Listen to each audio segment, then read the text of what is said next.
दोस्तों बहुत ही शानदार वैकेंसी निकल के आ चुकी है भारतीय डाक विभाग में, यानी कि इंडियन पोस्ट ऑफिस में। बहुत बढ़िया 44,228 पोस्ट पे वैकेंसी निकल के आ चुकी है। इस वैकेंसी में मेल और फीमेल दोनों लोग फॉर्म को भर सकते हैं। अगर आप जनरल, ओबीसी, ईडब्ल्यूएस कैटेगरी से आते हैं तो आपको अप्लीकेशन फी 100 रुपए देना होता है। अगर आप SC ST कैटेगरी से आते हैं तो आपको अप्लीकेशन फी नहीं देना होता है।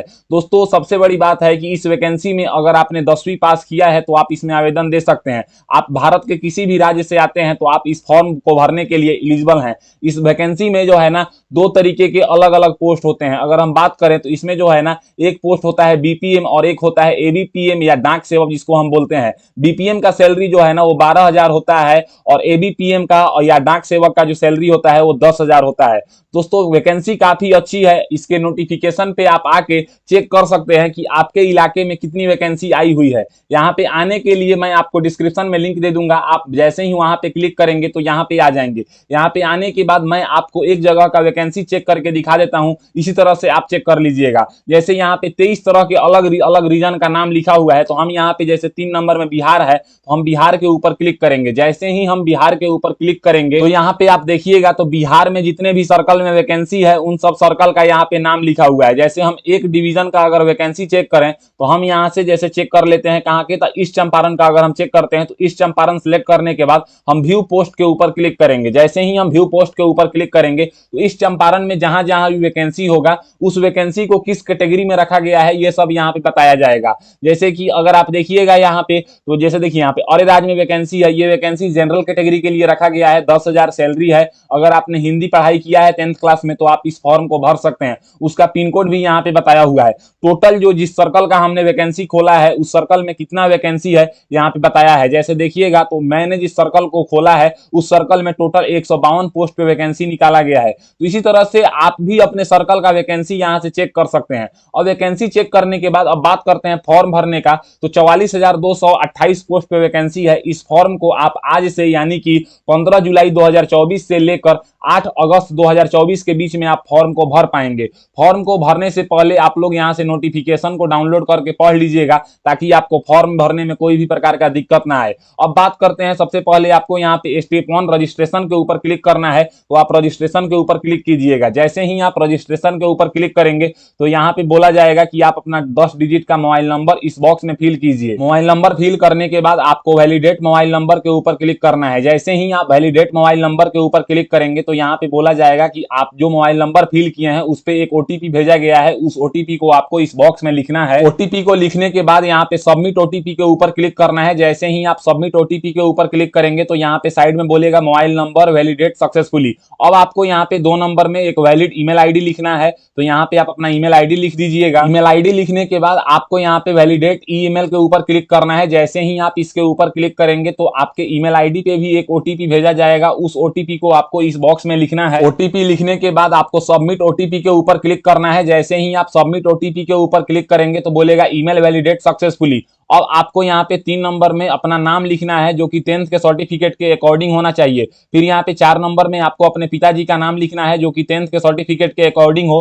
फिर यहाँ पे 5 नंबर में आपको अपना डेट ऑफ बर्थ फिल करना है। डेट ऑफ बर्थ आप यहाँ से सबसे पहले यहाँ पे महीना सिलेक्ट कीजिएगा। महीना सिलेक्ट करने के बाद यहाँ पे आपको ईयर सिलेक्ट करना है जिस ईयर में आपका जन्म हुआ है, और उसके बाद यहाँ पे डेट सिलेक्ट करना है। जैसे ही आप ये सिलेक्ट करेंगे आपका डेट ऑफ बर्थ आ जाएगा। 6 नंबर में आपको अपना जेंडर फिल करना है, तो यहाँ से आप अपना जेंडर सिलेक्ट कर लीजिएगा। उसके बाद यहाँ पे आपको 7 नंबर में कम्युनिटी बताना है, यानी कि आप किस कैटेगरी से बिलोंग करते हैं। तो यहाँ पे यूआर है, ईडब्ल्यूएस है, ओबीसी है, SC ST है। तो यहाँ से जो कैटेगरी से आप बिलोंग करते हैं उस कैटेगरी को आप यहाँ से चूज करेंगे। कैटेगरी चूज करने के बाद 8 नंबर में आपको बताना है कि आप जिस सर्कल से सेकेंडरी यानी कि मैट्रिक पास किए हैं उसको बताएंगे। तो हम जो है ना बिहार से मैट्रिक किए हैं, तो आपको सिंपली इसमें अपना स्टेट का नाम चूज कर लेना है। उसके बाद यहाँ पे 9 नंबर में आपको ईयर ऑफ पासिंग चूज करना है कि आपने जो है ना किस साल 10th क्लास पास किया है, ये यहाँ से आपको सिलेक्ट कर लेना है। ये सिलेक्ट करने के बाद जो कैप्चा आपको यहाँ पे दिखाई दे रहा है, इस कैप्चा को आपको इस बॉक्स में फिल कर लेना है। कैप्चा फिल करने के बाद सबमिट के ऊपर क्लिक करना है। जैसे ही आप सबमिट के ऊपर क्लिक करेंगे तो यहाँ पे बोलेगा फर्स्ट स्टेज रजिस्ट्रेशन कंप्लीट, तो आप इसको ओके कर दीजिएगा। ओके करने के बाद आपका जो है ना फर्स्ट स्टेज यानी कि रजिस्ट्रेशन कंप्लीट हो चुका है। अब यहाँ पे आपको 10 नंबर फिल करना है। 10 नंबर में आपको अपने आधार कार्ड का नंबर फिल करना है। हालांकि इस पे स्टार मार्क नहीं लगा हुआ है, आप इसको खाली भी छोड़ सकते हैं। 11 नंबर में बताना है कि क्या आप डिसेबिलिटी कैंडिडेट्स हैं यानी कि विकलांग हैं। अगर हैं तो आप इसको यस करेंगे और उसके बारे में जानकारी देंगे, जैसे कि टाइप ऑफ डिसेबिलिटी बताएंगे और उसके बाद यहाँ पे सिलेक्ट PWD सब कैटेगरी के बारे में बताएंगे। अगर आप विकलांग नहीं है सिंपली आप इसको नो कर देंगे, ये सब ऑप्शन डिसेबल हो जाएगा। 12 नंबर में आपको बताना है कि आप लैंग्वेज स्टडी जो है ना, स्कूल से जो लैंग्वेज स्टडी किए हैं। तो जैसे मैं बिहार से बिलोंग करता हूं तो मेरे साथ जो है ना हिंदी लैंग्वेज पढ़ाया जाता है, हिंदी के साथ साथ जो है ना संस्कृत को भी पढ़ाया जाता है। तो हमने हिंदी और संस्कृत और इंग्लिश भी रहता है, हम तीनों को यहाँ पे चूज कर लिए और इसको ओके कर देंगे। जैसे कि हमने यहाँ पे इंग्लिश हिंदी संस्कृत चूज किया है, उसके बाद बोला जाएगा कि क्या आप इंप्लॉय हैं यानी कि आप कहीं पे जॉब करते हैं तो यस करेंगे, उसके बारे में बताएंगे। अगर नहीं करते हैं सिंपली आप इसको यहाँ से नो कर देंगे। उसके बाद यहाँ पे आपको फोटो अपलोड करना है। फोटो की अगर हम बात करें तो बताया गया है कि 50 KB से कम का फोटो होना चाहिए, 200 DPI में होना चाहिए और इसका जो है ना 200 पिक्सल विड्थ होना चाहिए, 230 पिक्सल हाइट होना चाहिए। फिर यहाँ पे 15 नंबर में एक सिग्नेचर अपलोड करने के बारे में बोला गया है, जो कि 20 KB से कम होना चाहिए, 140 पिक्सल इसका विड्थ होना चाहिए और 60 पिक्सल इसका हाइट होना चाहिए। तो ये आप अपलोड कर लीजिएगा। फोटो और सिग्नेचर अपलोड करने के बाद सबमिट के ऊपर क्लिक करना है। जैसे ही आप सबमिट के ऊपर क्लिक करेंगे तो आपने जो भी डिटेल्स को फिल किया है वो सब यहाँ पे डिटेल्स दिखाया जाएगा, 1 नंबर से लेके 13 नंबर तक सब कुछ। अगर आपका सही है तो आप यहाँ पे इस बॉक्स को टिक करेंगे और सबमिट के ऊपर क्लिक करेंगे। जैसे ही आप सबमिट के ऊपर क्लिक करेंगे तो यहाँ पे लोडिंग लिखेगा और लोडिंग थोड़े देर मतलब घूमने के बाद आपको जो है ना यहाँ पे एक रजिस्ट्रेशन नंबर मिला होगा। इस रजिस्ट्रेशन नंबर को आप नोट कर लेंगे और यहाँ पे कंटिन्यू टू अप्लाई के ऊपर आप क्लिक करेंगे। जैसे ही आप कंटिन्यू टू अप्लाई के ऊपर क्लिक करेंगे तो यहाँ पे आपका रजिस्ट्रेशन नंबर फिल हुआ रहेगा और वहां पे जो है ना आपको सर्कल सिलेक्ट करना होगा। तो हम यहाँ से अपने स्टेट का नाम सिलेक्ट कर लीजिएगा। आप अगर चाहें तो किसी भी स्टेट से भर सकते हैं, लेकिन इसमें सैलरी कम मिलता है, जिसके चलते आप दूसरे स्टेट में जाके वहां पे रह के ये ड्यूटी नहीं कर सकते हैं। इसलिए आप अपने स्टेट का नाम ही चयन कीजिएगा और फिर सबमिट के ऊपर क्लिक कीजिएगा। जैसे ही आप सबमिट के ऊपर क्लिक करेंगे तो आपके मोबाइल नंबर के लास्ट का 3 डिजिट दिखाया जाएगा और बोला जाएगा कि उस पर एक OTP भेजा गया है, आप सिंपली इसको ओके कर दीजिएगा। जैसे ही आप इसको ओके करेंगे तो यहाँ पे आपको OTP डालने का ऑप्शन है। तो आपके मोबाइल नंबर पे जो OTP भेजा गया है उस OTP को आपको इस बॉक्स में डाल लेना है। OTP को डालने के बाद जो कैप्चा आपको यहाँ पे दिखाई दे रहा है इसको इस बॉक्स में फिल कर लीजिएगा और नेक्स्ट के ऊपर क्लिक कीजिएगा। जैसे ही आप नेक्स्ट के ऊपर क्लिक करेंगे तो यहाँ पे आपका डिटेल्स फिल रहेगा, जैसे कि नाम हो गया, registration number, date of birth और कैटेगरी। अब आपको यहाँ पे अपना कम्युनिकेशन एड्रेस और परमानेंट एड्रेस फिल करना है। जैसे कि सबसे पहले यहाँ पे हाउस नंबर या अपार्टमेंट नंबर या डोर का नाम, फिर यहाँ पे स्ट्रीट का नाम फिल करना है, फिर यहाँ पे आपको विलेज का नाम फिल करना है, फिर यहाँ पे पंचायत, मंडल या डिस्ट्रिक्ट का नाम आपको फिल करना है। उसके बाद यहाँ पे पिन कोड फिल करना है।